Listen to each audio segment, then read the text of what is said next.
Página 230. Los efectos de la percepción. Al igual que las creencias, nuestras percepciones de las experiencias pasadas, ya sean positivas o negativas, afectan directamente nuestro estado del ser subconsciente y nuestra salud. En 1984, Gretchen Van Boemel, en aquel tiempo directora adjunta de electrofisiología clínica en el Instituto Doheny Ait de Los Ángeles, reveló un ejemplo asombroso de ello al advertir una inquietante tendencia en las mujeres camboyanas que le enviaban como pacientes. Aquellas mujeres, todas tenían de 40 a 60 años, vivían cerca de Long Beach, en California, lugar conocido como Pequeño Phnom Penh por sus cerca de 50,000 residentes camboyanos. Estaban teniendo serios problemas visuales, como ceguera, en una proporción anormalmente elevada. Físicamente, los ojos de las mujeres estaban sanos.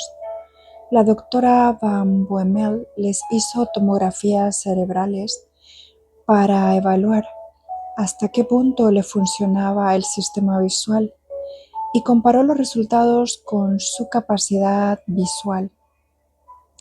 Descubrió que todas tenían una agudeza visual normal, a menudo de 20/20 o 20/40, pero cuando intentaban leer una tabla optométrica, su visión era nula. Algunas de las mujeres no podían captar la luz y ni siquiera cualquier sombra, aunque físicamente sus ojos estuvieran perfectamente. Cuando la doctora Van Boemel decidió trabajar con Patricia Rosé de la Universidad Estatal de California de Long Beach para investigar a esas mujeres, descubrieron que las que tenían peor visión habían estado la mayor parte de su vida viviendo en la época de los Jemeres Rojos o en campos de refugiados cuando el dictador comunista Pol Pot estaba en el poder. El genocidio perpetrado por los Jemeres Rojos fue el responsable de la muerte de al menos 1,5 millones de camboyanos entre 1975 y 1979. De entre las mujeres estudiadas, el 90% habían perdido durante aquel tiempo a miembros de su familia, algunas de ellas hasta 10, y al 70% les habían obligado a ver a sus seres queridos, a veces incluso a toda la familia, siendo brutalmente asesinados. Aquellas mujeres vieron cosas que su mente no podía aceptar, dijo Rosé en Los Angeles Times. Su mente simplemente se cerró y se negaron a ver cualquier otra cosa, cualquier otra muerte, tortura, violación y estado de inanición más. A una mujer la obligaron a mirar cómo mataban a su marido y a sus 4 hijos, y se quedó ciega al instante.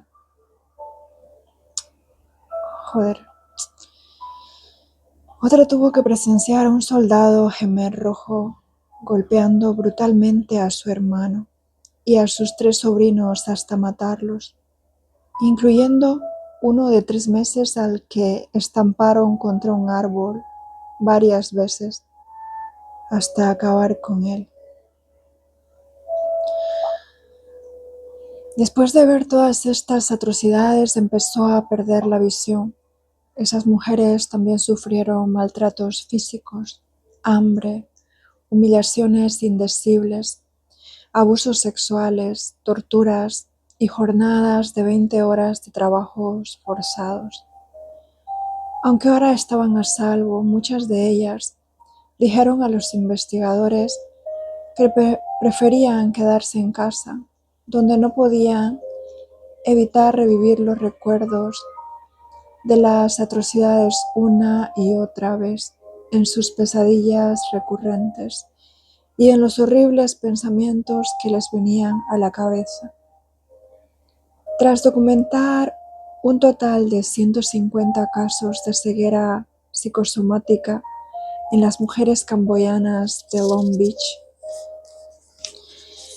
el mayor grupo conocido de esta clase de víctimas en todo el mundo, Van Bommel y Rosé, presentaron sus investigaciones en el encuentro anual de la Asociación Psicológica Americana en Washington, D.C. El público se quedó fascinado.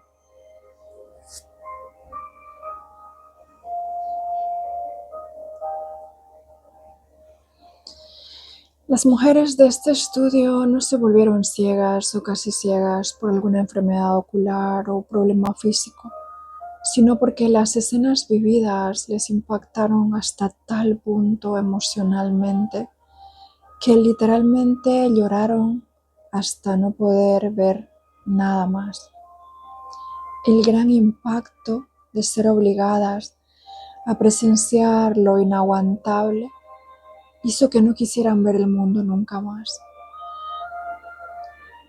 Las traumáticas escenas les produjeron cambios físicos en su biología, no en sus ojos, sino lo más probable es que fuera en su cerebro, con lo que su percepción de la realidad cambió para el resto de su vida.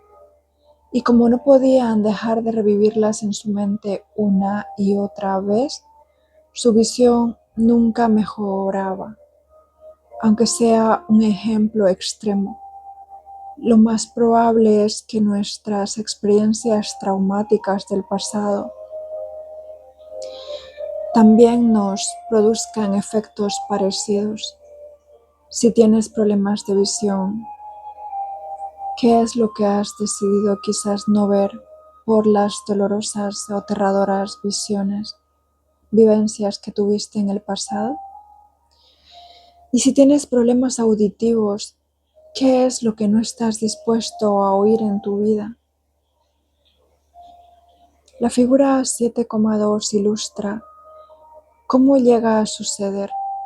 La línea de la tabla refleja una medición relativa del estado del ser de una persona. Se inicia más o menos a un nivel normal o básico antes de que ocurra el incidente. Cuando la línea sube de golpe, indica una fuerte reacción emocional a un episodio, como cuando esas mujeres vivieron las atrocidades de los soldados Jemeres Rojos. La horrible experiencia quedó grabada neurológicamente en su cerebro y cambió químicamente su cuerpo y también su estado del ser, sus pensamientos, sus sentimientos, sus actitudes, sus creencias y por último sus percepciones.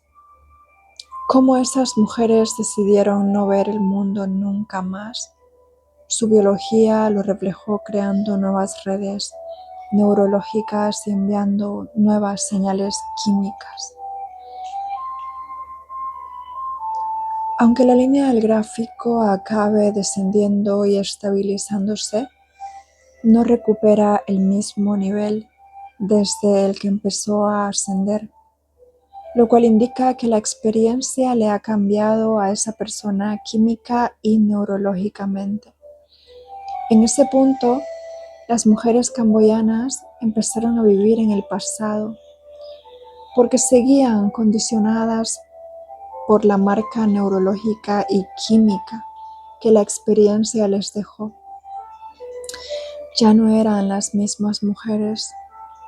El incidente les había cambiado su estado del ser. El poder del entorno. No basta con cambiar tus creencias y percepciones. También debes reforzar el cambio una y otra vez para ver por qué es así. Hablar de nuevo de los pacientes con Parkinson cuyas facultades motoras mejoraron tras recibir una inyección salina creyendo que se trataba de un poderoso medicamento. Como recordarás, en cuanto su salud mejoró, su sistema nervioso autónomo empezó a reflejar este nuevo estado, liberando dopamina en sus cerebros. No les ocurrió por esperar o desear que su cuerpo elaborara dopamina ni por rezar por ello, sino porque se convirtieron en personas que producían dopamina. Por desgracia, el efecto no se da en todo el mundo. En realidad, a algunos el efecto placebo solo les dura un cierto tiempo y luego vuelven a ser los mismos de siempre. Recuperan su antiguo estado del ser.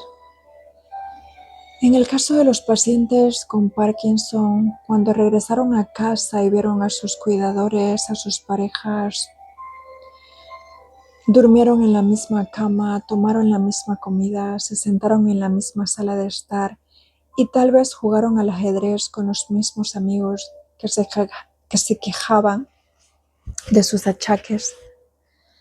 Su entorno de siempre recordó su antigua personalidad y estado del ser.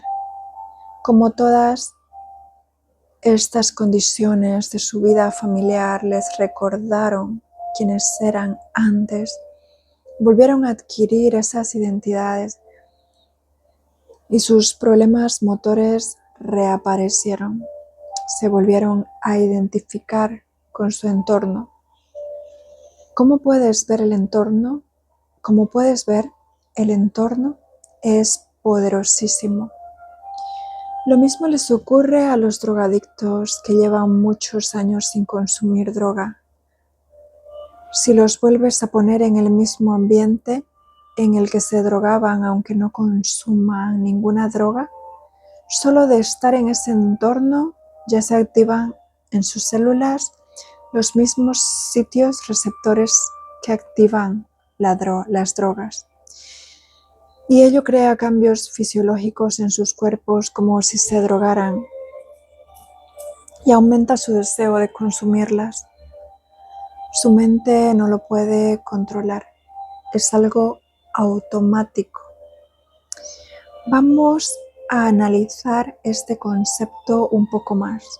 Has aprendido que el proceso de condicionamiento crea unos intensos recuerdos asociativos. También has aprendido que los recuerdos asociativos estimulan funciones fisiológicas subconscientes y automáticas al activar el sistema nervioso autónomo.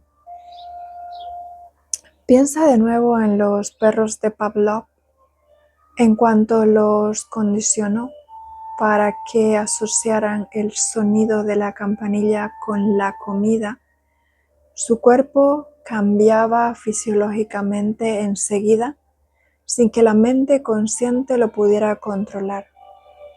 El estímulo del entorno era lo que, por medio del recuerdo asociativo, cambiaba de forma automática, autónoma, subconsciente y fisiológica el estado interno de los perros.